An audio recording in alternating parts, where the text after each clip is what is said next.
So much of what the Houston Rockets have become under coach Mike D'Antoni focuses on the volume of three-pointers taken and the influence their perimeter proficiency has offensively.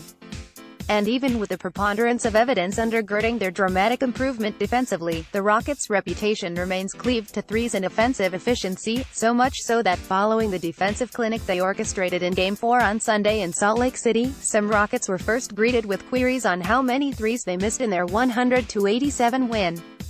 While at some point the narrative will change, the Rockets aren't at all misguided.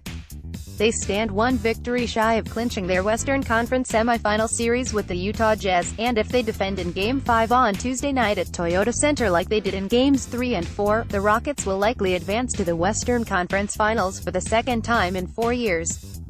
That's how we're going to win, period. Defense is going to win championships, Rockets forward PJ Tucker said. At this point, everybody who is still in the playoffs is a great team. Everybody can score, everybody can do everything. So it's going to be the team that prevails on defense, the team that gets stops, that's going to win. After allowing the Jazz to shoot 50.9% overall and 40.7% on three-pointers while picking up a split of the first 2 games of the series, Houston limited Utah to 40.1% shooting in Games 3 and 4, including 31% from behind the arc. The Jazz building momentum in Game 2 behind strong showings from rookie guard Donovan Mitchell and veterans Joe Ingles and Jay Crowder, with Mitchell posting a double-double and Ingles and Crowder torched the Rockets from the perimeter. Their collective success withered in Utah. Mitchell and Ingles shot 30% and 34.8% at Vivint Smart Home Arena, respectively, with both missing 10 of 14 three-pointers. Crowder finished 8 of 13 on threes at Toyota Center but was just 2 of 10 at home from deep and missed 15 of 17 shots overall. The Rockets, with their switching defense and individual defenders, harassed the Jazz on the perimeter, knowing full well that center Clint Capella would protect the rim if dribble penetration was surrendered. Capella has enjoyed a dynamic postseason, averaging 15.4 points, 13 rebounds, and an NBA-high 2.6 blocks.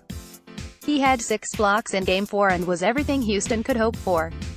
He's put himself in this position to go out here and play at a high level and just do things that we ask for him to do, Rockets guard James Harden said of Capella. Every single night he has our back, and it feels good to have somebody have our back like he does. He doesn't get a lot of credit for it, he doesn't ask for a lot, he just goes out there and does his job every single night. As a result, 6 blocks and 20 altered shots. That's what he does. What remains for Utah is an uphill battle against a defense ranked second in efficiency this postseason. The Jazz flirted with the possible return of guard Ricky Rubio from a left hamstring injury only to lose guard Dante Exum to the same malady.